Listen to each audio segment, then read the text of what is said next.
His Love Corrects Part 2, because our series this month is His Love, My Reward, and My Response. Let me give you this first statement. When you believe in His love, you will have access to His reward, but your life will be formed by your responses. So all month long, in the month of April, we're focusing on His love. In May, we'll look at His reward. In June, we'll look at our responses, which will lead us into summer internship. So when you believe in His love, right? And we need to know what that love looks like.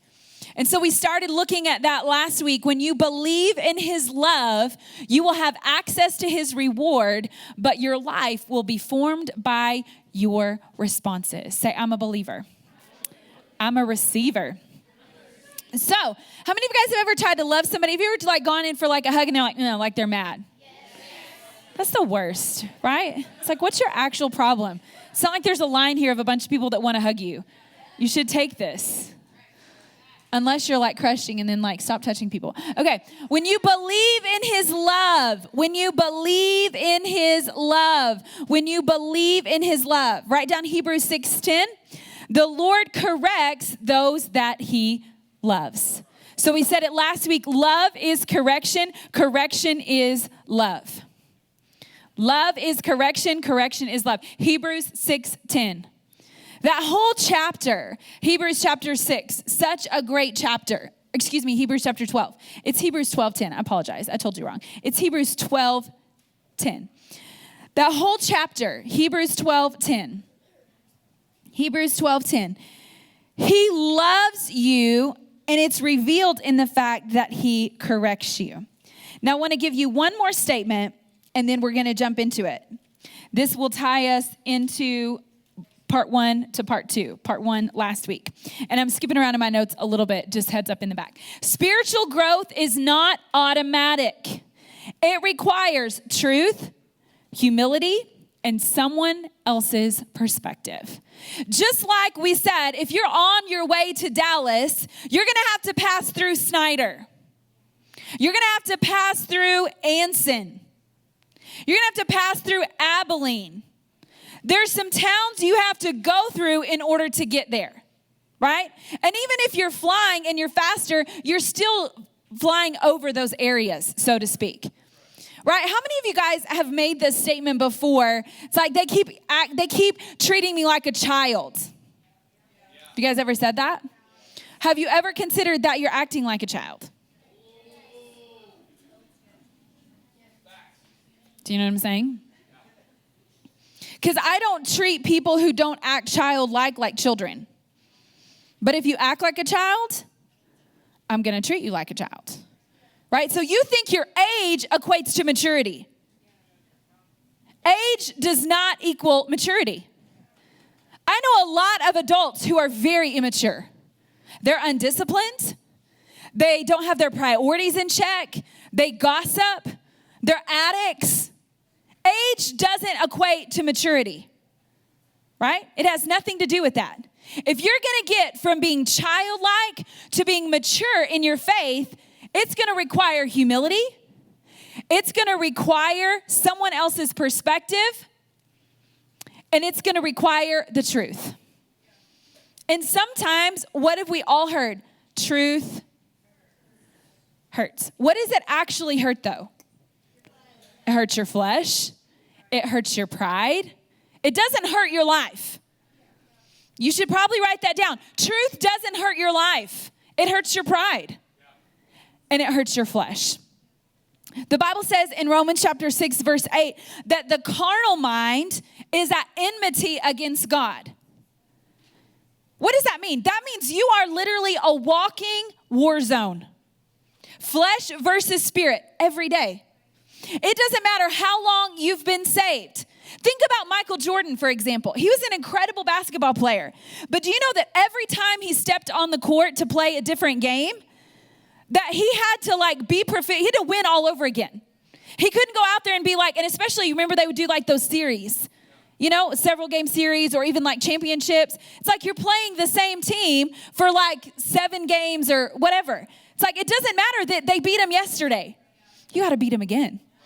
right? And that's the thing about your Christianity. It doesn't matter that you walked in the Spirit yesterday. You're going to have to get up and walk in the Spirit today.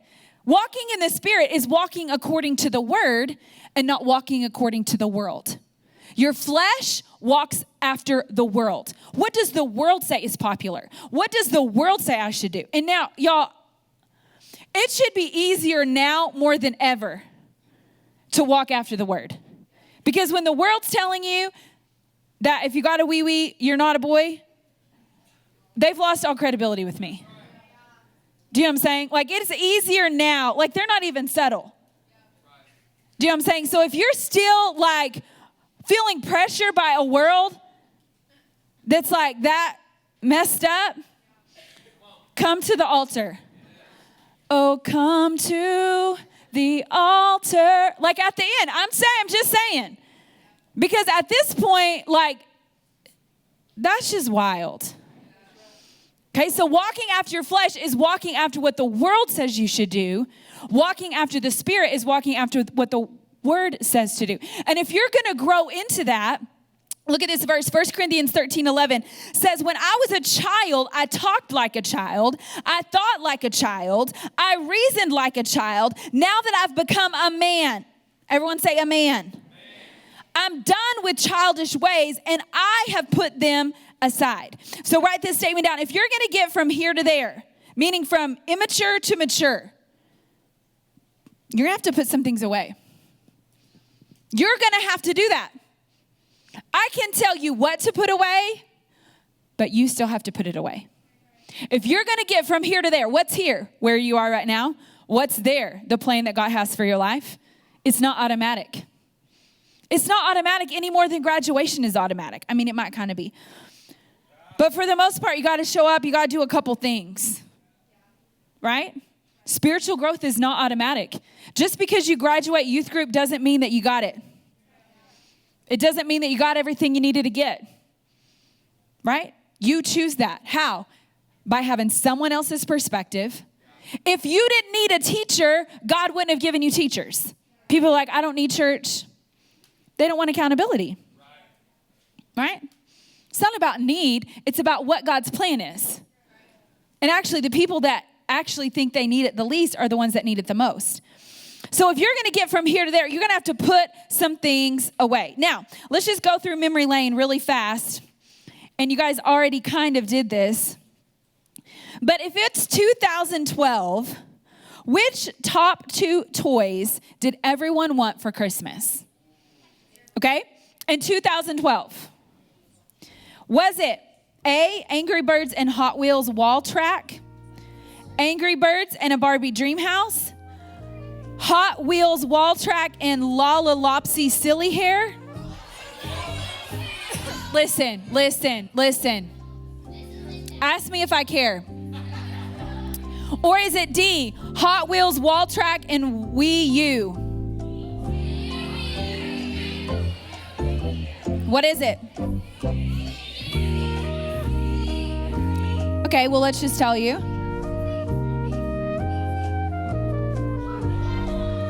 It was actually Angry Birds and the Hot Wheels wall track. Raise your hand if you had either one of those things. A couple people? Okay. All right. It's 2015. What did everyone want for Christmas? Was it Zoomer Dino and Shopkins Small Mart playset? Was it Frozen Toys and Zoomer Dino? Or was it C, Shopkins Small Mart playset and Pie in the Face? Or was it Exploding Kittens and Zoomer Dino? All right, let's show you what it was. It was not C. It was A, Zoomer Dino and Shopkins Small Smart Playset. There it is right there. All right. It's 2017. I'm skipping around just for the sake of time. It's 2017. What 2 toys did everyone want for Christmas? And if y'all still have these and you haven't put away childish things, no judgment. I'm just telling you, if you're going to get from where you are to where you need to be, this is just a simple reminder. Okay? If you're still bringing your toys to church, I'm not judging. Okay? As long as you know if you're a boy or a girl. Okay? Okay. Here we go. Was it Hatchmills? Listen, I don't give two rips. Okay? When I get my nieces and nephews' Christmas list, I refuse to have anxiety and fear. I'm like, this might as well be in a foreign language. What is this stuff? You know what I mean? And everyone's like, just order it on Amazon.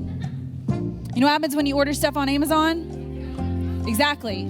They tell you they delivered it and they charge you for it. And it's like, listen, yo, we don't have it. We don't have it. And then we got to file a claim. Listen, it's not my job for y'all to get y'all stuff together. You already have my money.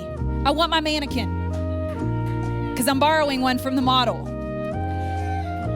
Hatchimals, whatever. Laugh out loud, LOL, surprise, whatever. Or is it Nintendo Switch? 2017, y'all, 2017. Nintendo Switch and fidget spinners, Hatchimals.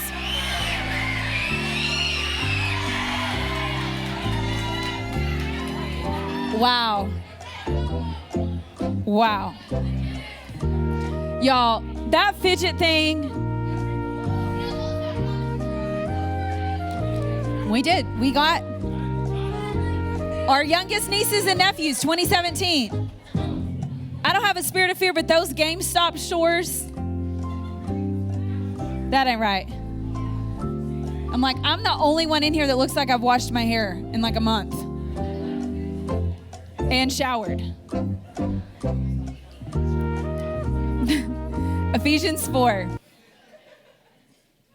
He handed out gifts of apostle, prophet, evangelist, pastor, teacher to train Christ's followers in skilled servant work, working within Christ's body, the church, until we're all moving. Everyone say all moving.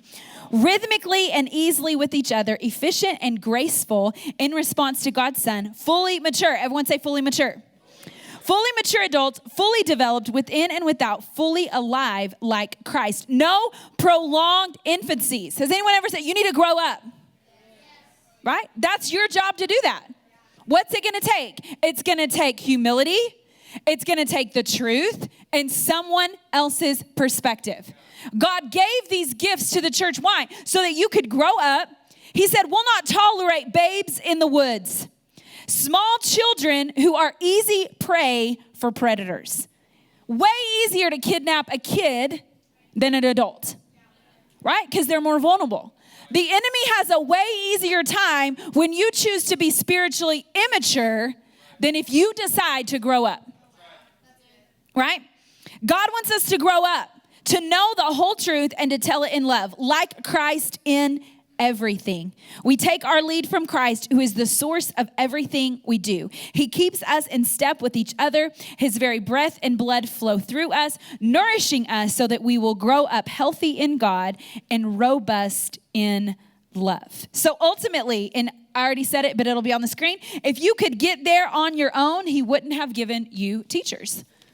So that's part of the process. You need someone else's perspective. And not just a parent, or he wouldn't have given you pastors. Parents have a responsibility. Pastors have a different responsibility. Same team, but you have to take advantage of both. You have to take advantage of both. So if you could get there on your own, he wouldn't have given you teachers.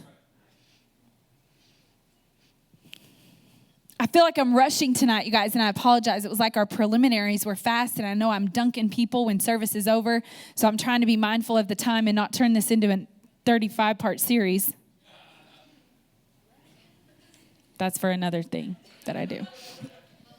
Correction equals love. How do we know? Look at these verses in Proverbs. I'm going to put them on the screen. Just jot them down.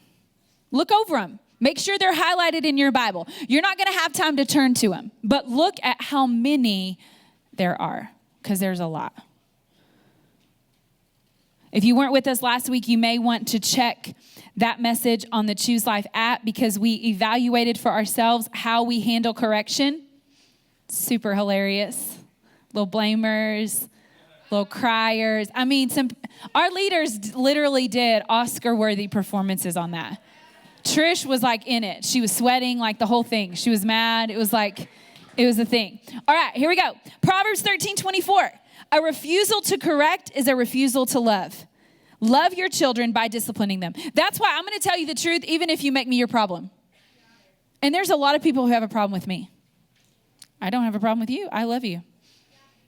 I love you enough to tell you the truth. So if you make me your problem, that's great. I love you enough to tell you the truth.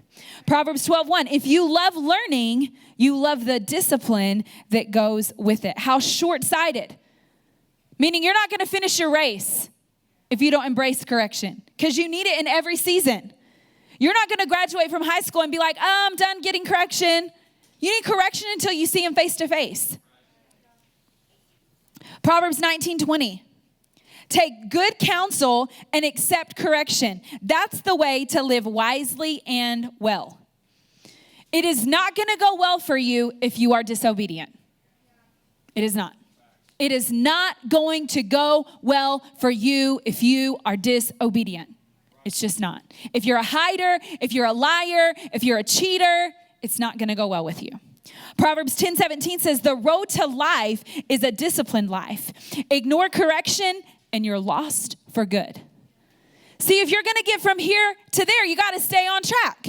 You know, several years ago, we were on a trip, and I don't even remember now where we were going, but we were all talking, and before we knew it, we were like, my dad was driving. It was like, we're not going the right way.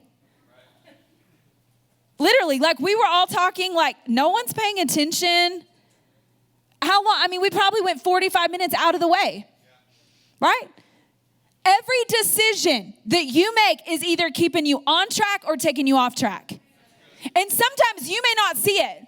That's why you need someone protecting your blind side. There may be people in your corner, just like there are, you know, when people go on these shows and it's like, yes, you're so good, you're going to make it all the way. And it's like, you're not going to make it past the first round, bro. You can't sing. You're tone deaf. Well, my mom and my grandma, your mom and your grandma can't hear. Okay, like your she's not been hearing right since the World War II or something. You know, your mom is like trying to make a buck. I don't know, but like you can't sing. Right? So you need somebody that loves you enough to tell you the truth. Right? Proverbs 3:12. Don't, dear friend, resent God's discipline. Some people take it, but they get all crunchy about it. They get mad at the person that gave it to them, and then they walk away like, well, I don't understand why she said that. Like, she's got this in her life. Really? Okay, the conversation wasn't about her life. It was about your life, yo. You're the one that's failing. Don't be resentful. Don't resent God's discipline. Don't sulk under his loving correction. Now you're just all silent treatment. You saw that last week. It's the child he loves that God corrects. Proverbs 15:5. Y'all, look at all these verses on correction. 3 more. Proverbs 15:5. Moral dropouts won't listen to their elders. Welcoming correction is a mark of good sense. We say it this way, they ain't got no sense. They ain't got no sense. They don't listen. They think they're better. Turn to your neighbor and say, that ain't me. Proverbs 19:18. Discipline your children while you still have a chance. Indulging them destroys them. We had a saying in our house, like, if you're not obedient, you don't get blessed. We're not rewarding disobedience.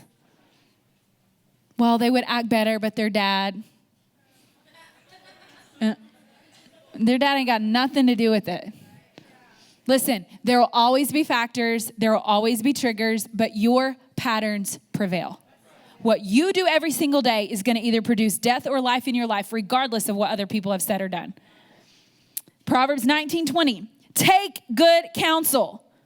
This is just take it. Like, why are you so soft? They're just so hard on me. You're trash. That's why they're hard on you. You don't listen. I never grew up thinking my parents are so hard on me. You know why? Because I did what I was told the first time. They keep nagging at me. That's because they've been asking you to do the same thing for 3 days. And it's your parents' fault. They're always yelling. You're always ignoring them. This is their strategy. Maybe if I talk louder, they will listen. And it's like you're a victim. You bring bad vibes into the home. Your room is dirty. You're not respectful. You don't do your homework. And now your parents are bad? Y'all, that doesn't make any sense. I don't want to lose my job. Because parents think, what are they learning in there? They go home there. Listen, I did my job. But that doesn't make any sense. You're going to make your parents your problem, and it's like, you're the problem. My mom's just so stressed because of you. You know?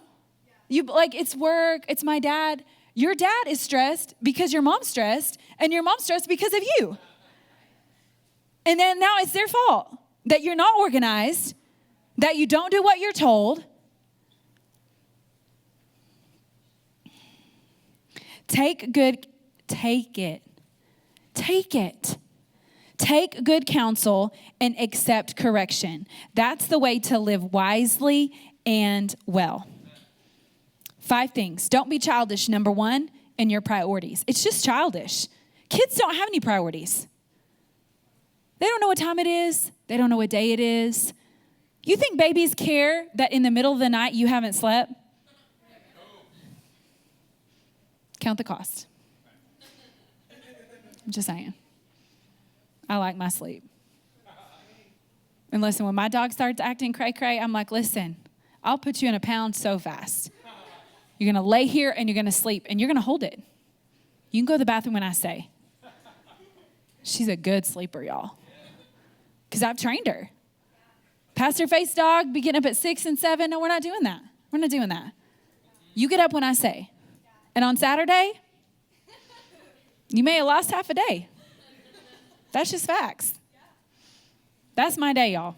Literally, what day was it? I literally opened my eyes at like 1:55 in the afternoon. Number 1, I couldn't go to sleep. So I didn't close my eyes until like after 2. I'm not opening them at 8. You got kids running around want cereal and stuff? No. That's for your parents. That ain't for me, okay? And God bless you. God bless you. I ain't the one. Okay? But babies they don't have any priorities. They poop when they poop. They cry when they cry. They're hungry when they're hungry. It is childish. Guys, have you ever like walked into a room and like you can read the room? Like your mom's sleepy. Your dad's been at work all day and you want to talk about the new shoes that you want. You just have to be aware. The world does not revolve around you. Be aware. You haven't been obedient for like 3 years. And now you want like a Kinsey. Whatever. I got to do that Kinsey with my whitest white husband ever that I drug from the cornfields of Iowa. And he's up there trying to speak Spanish and do the doll and the whole thing. We'll do it. We'll do it. And we do it. It's like literally like digging in the closet, like, where is the suit? Can we just find the suit? You know, hashtag youth pastor life. Okay, Pastor Dean has the suits. We ain't like buying suits and stuff. It's for older people. Find the suit. Get the Kinsey, whatever. Kinsey, whatever. You know what I mean? It's like you're not, like, that's a privilege. You want a car? Wow. And then you make it like it's because we're Christians and we tithe that we don't have a car. No, you don't have a car because you're bad. And you could choose to be good. Because Isaiah 1:19 says the willing and obedient eat the good of the land. So it's like this is not just your relationship with God, but guys, this is every part of your life. You want a day, you want a little husband, it ain't the season for that. Actually have a life, guys, before you invite someone to share in it. And all you want to do is share in something else. That ain't right. Proverbs 24:27, put first things first. Well, I think they're pretty. Well, good for you. Good for you. And I mean that. Because we need to acknowledge the opposite gender. It's a normal thing. Okay, but this isn't the season for that. So you just got to give those feelings to Jehovah. Y'all had a little crush in high school. He's a little pothead. Thank God nothing happened, Like, he's a little pothead, came to church all stoned every week, growing marijuana in his closet. Dude, y'all, I'm serious. I was just like, you just give that to the Lord. You don't act on that.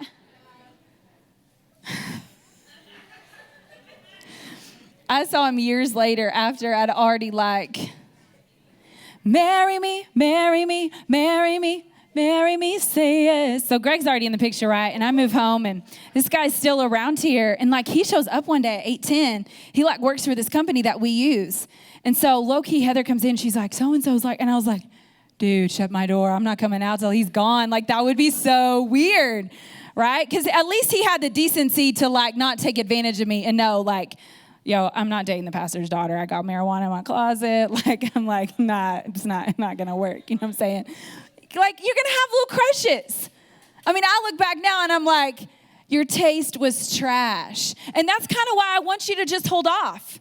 Because if you get hooked up and then you're my age, you're a little bit older, y'all women in church be scandalous. They're like, I'm out. I'm getting a divorce. And it has nothing to do with anything more than they're just I wasn't attracted to you then, and I ain't attracted to you now. This happens all the time. Now, if your parents are high school sweethearts, God bless them, whatever. But I'm just saying, your brain is not fully developed until you're 26 years old.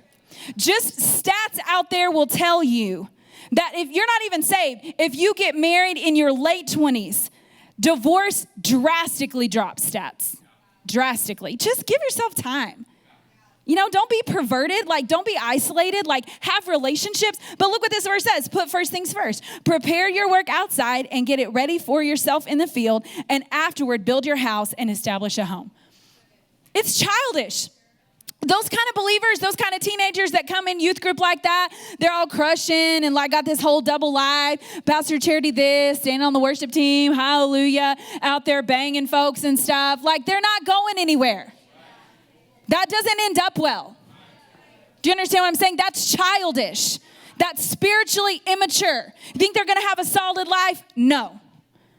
Putting away childish things is saying, okay, you know what's important every day is the Lord. The Bible, the Word, praying in the Holy Spirit. That's important every day, whether I feel like it or I don't. The leaders in our life would literally stand on the edge of the bathtub in the morning to keep themselves awake. Because if you fall off the edge of the bath, that's a thing. Now you're waking up the kids, you're waking up the dog, you're waking up your wife who's you're an idiot. What are you doing?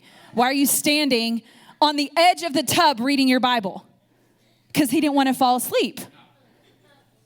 Do you think that there's scandal in his ministry? No. Number 2, don't be childish in your relationships with others. Oh, let's see what this guy would like to airdrop to me. Wow. Thanks, guys, for paying attention. Heather, check on their notes. I want to see their notes. Do they have notes? You better start writing. Okay. That's good. That's good. Because listen, you're all precious to me. But there's leaders in here, they don't love you as much as I do. And they're not going to put up with your crap. Although this is funny. And I'll put up with it. Just being honest. But I need to hurry. Number 2. Paul said in 1 Corinthians 3:1-3, I've been talking to you as though you were still just babies in the Christian life who are not following the Lord but your own desires. He said, I can't talk to you as I would healthy Christians who are filled with the Spirit, for you are still only baby Christians controlled by your own desires when you're jealous and you divide up into quarreling groups. Guys, you have to put strife away. We're talking about that on Jumpstart Youth Edition, so I'm not going to lean into that a lot because we're probably going to be on it for a week. And if you're people that jump on and I don't know that you're on, I don't know that you're on. But I know that a couple of you're going to get that. You just have to, people get mad. I may be somebody's enemies, but I don't have any enemies. People may be talking bad about me. I'm not talking about anybody, right? So I just choose. I'm not getting in strife with anybody. I'm not.